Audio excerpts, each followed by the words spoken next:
patuloy pa rin ng pagpahayag ng mga sentimiento, yung mga protesta na ganyan, na mapayapa, na hindi gumagamit ng dahas at na naayon sa batas, naayon sa konstitusyon.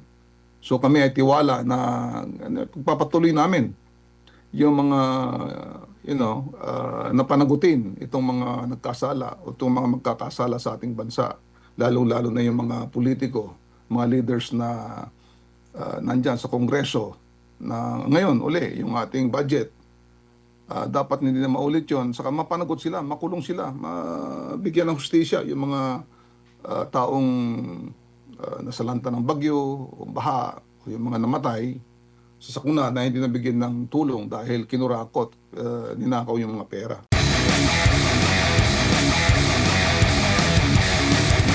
Sir, kayo pong bida sa araw na to. Lagyan po muna natin ng konteksto. Pakikwento po ninyo, sir, nung panahon na inyo pong nakumpirma na meron pong nag-aabang na arrest warrant po sa inyo pagkatapos ng holiday season. Ayun na nga, kasi nga because of the case na filed sa akin ng PNP CIDG,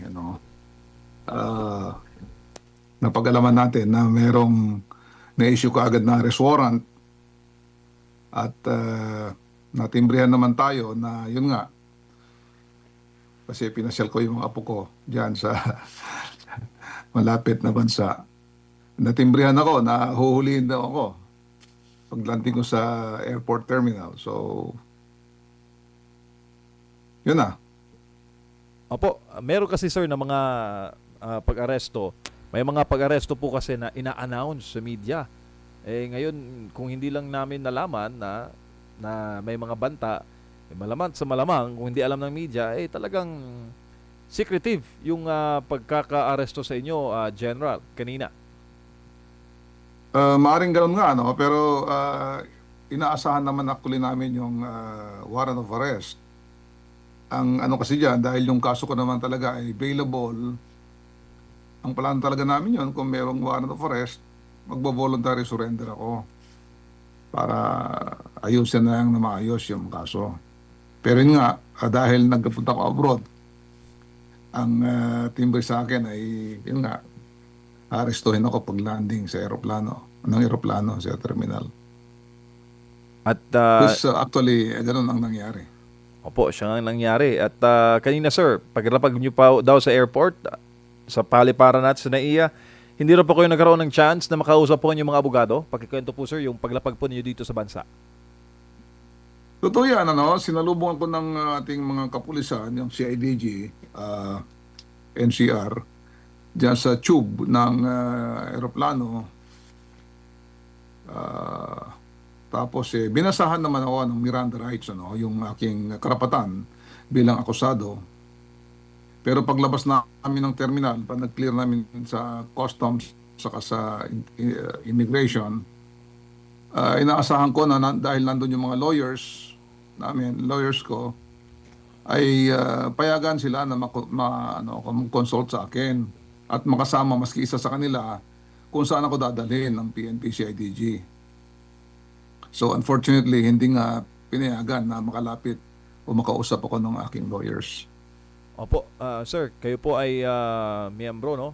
Past president ng PMA Class 81, produkto po ng Philippine Military Academy sa inyo pong career sa Armed Forces. Never po kaming nakabalita na kayo po ay na-involve sa anumang irregularidad.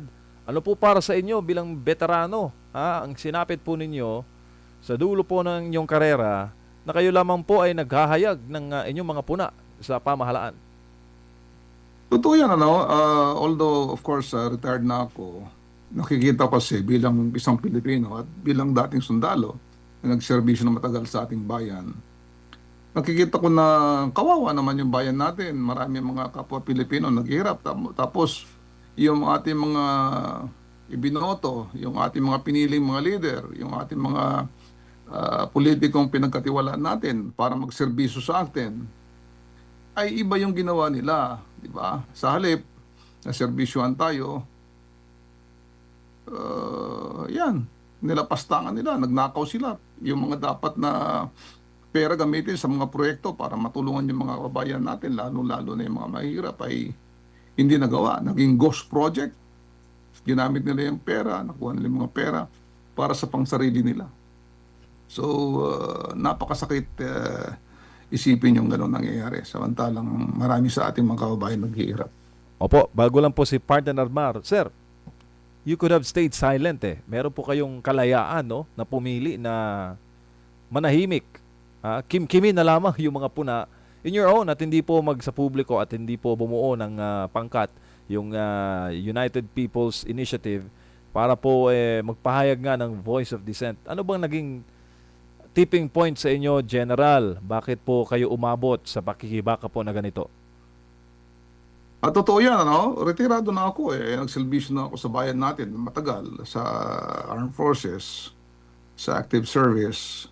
Pero yun nga, buong buo pa rin yung aking pagmamahal sa aking bayan. Andyan pa rin yung idealismo sa akin.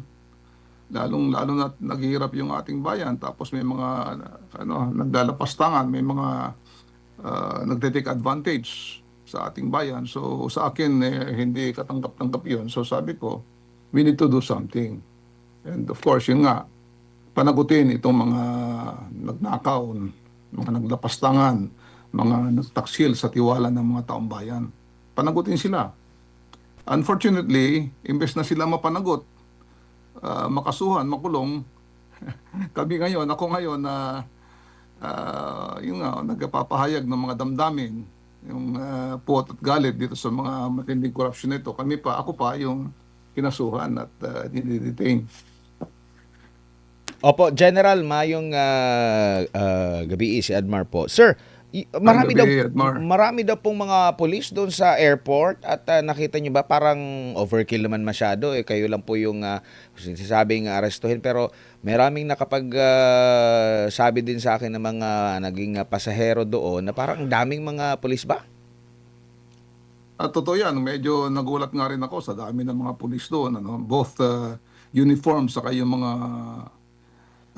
plainclothes policemen. Marami, para namang nakakabahala talaga yon. In fact, sabi ko nga, kung ano man, talagang voluntary yung magsusurrender naman ako, hindi naman tayo gagamit ng puwersa. So, unnecessary sa akin yung napakaraming pulis Opo. para lang iserve yung warrant na yon. Pero sir, beforehand sir, nakipag-ugnayan na po ba kayo or inyo pong abogado sa pulisya na considering parang alam nyo na rin na meron ng warrant of arrest na kusa kayong susuko at hindi na needed na ganong klase ng pwersa? Kasi kung kailangan yung mga ganon, pag may plano, heavy, parang na-publicize talaga na kayo po ay dadamputin and hindi rin naman po kayo nagtago at alam din naman po dahil na napabalita nga na babalik at uwi kayo po dito sa Pilipinas. Yun na nga eh. Kaya nga, nung malaman namin na merong plano pala na arestuhin ako, ayaw namin mag-create ng di ba, alarm or skandal doon sa pag-aresto. Lalo't kasama ko yung pamilya ko. So yung mga lawyers ko, at saka yung mga kakampi natin na retired din ng mga police, nakipag-coordinate sa CIDG para maging maayos yung pag-serve ng warrant of arrest. Ang hindi rin lang nila na foresee na ganun pala kadami. Ako rin nagulat talaga na bakit napakarami. Opo.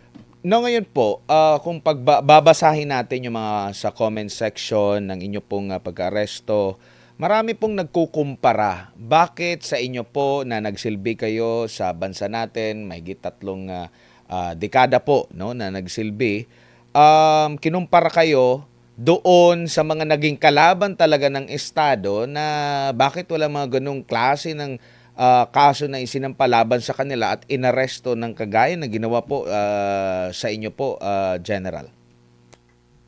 Totoo yan, kaya nga katakataka naman. Dahil, of course, ako ay isang retiradong sundalo na nagserbisyo ng marangal sa ating bansa. Kinalaban natin yung mga kalaban ng bayan, ng bansa, tulad ng mga komunista. Unfortunately, itong mga komunista, nung kanilang anniversary, nung Communist Party of the Philippines, nagmarcha sila dyan sa Maynila May mga placard sila na yun nga, hinikayat nila mga taong bayan na mag-join ng NPA, yung armadong pakikibaka para ipapagsakin ng ating bansa, gobyerno. Tahimik ang armed forces, ang DND, tahimik yung ating national security, tahimik yung ating police.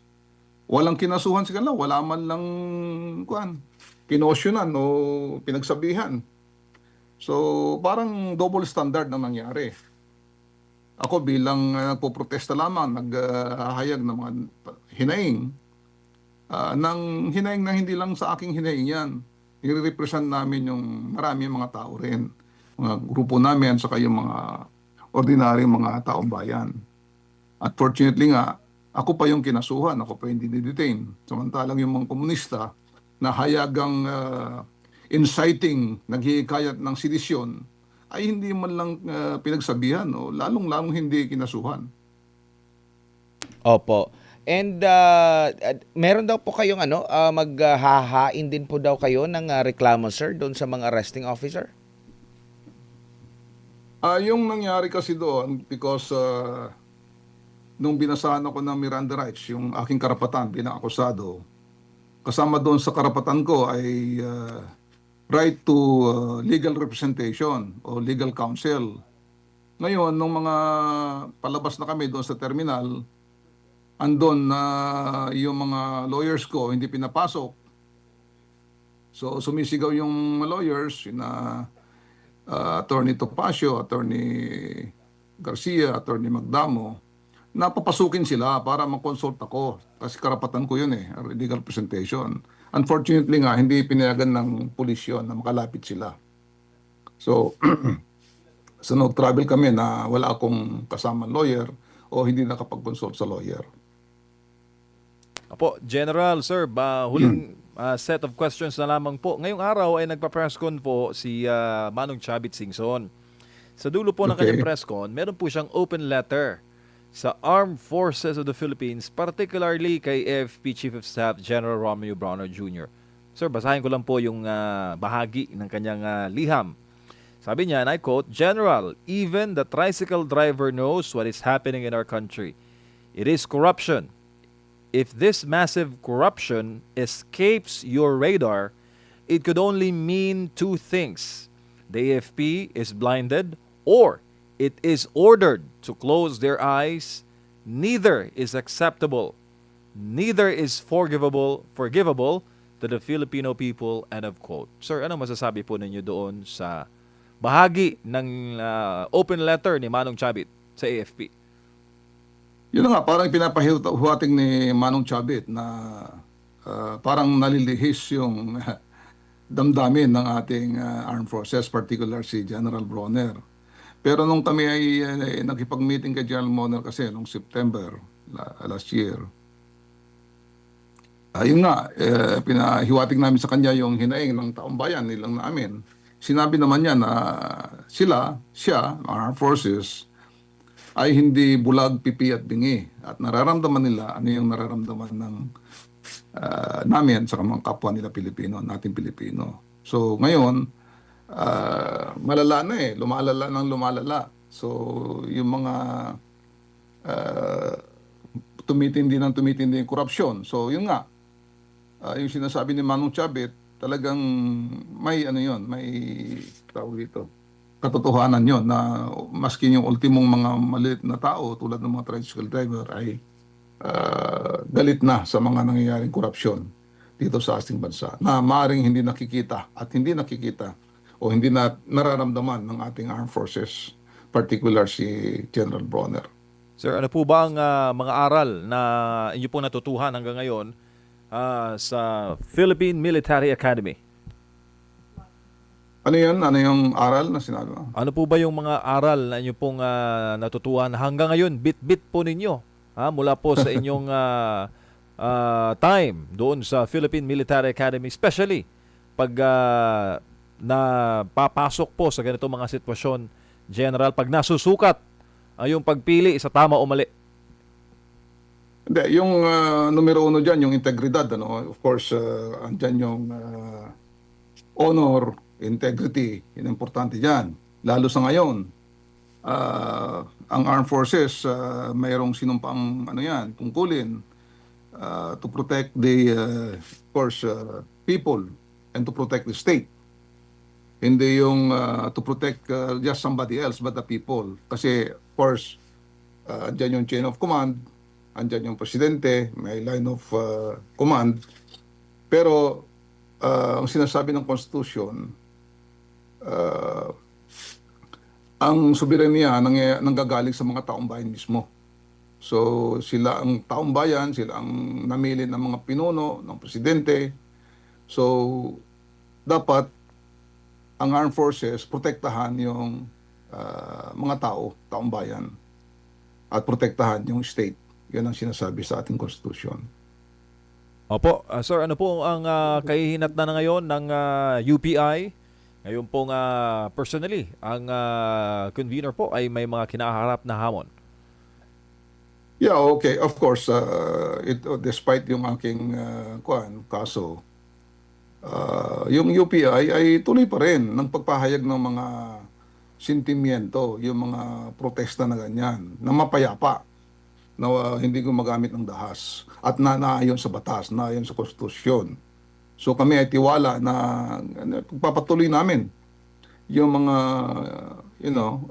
napanagutin itong mga nagkasala o itong mga magkakasala sa ating bansa, lalo-lalo na yung mga politiko, mga leaders na nandyan sa Kongreso na ngayon uli yung ating budget.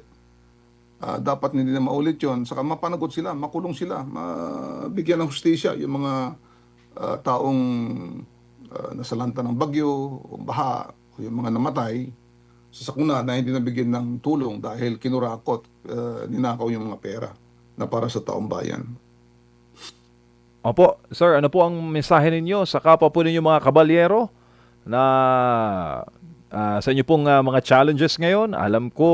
Alam din po namin na marami din po ang mga nagpapahayag, no? Hindi lang siguro makapag salita in public, gagaya po na inyong ginagawa, na naghahayag rin po ng suporta sa inyo pong pinaglalaban, General.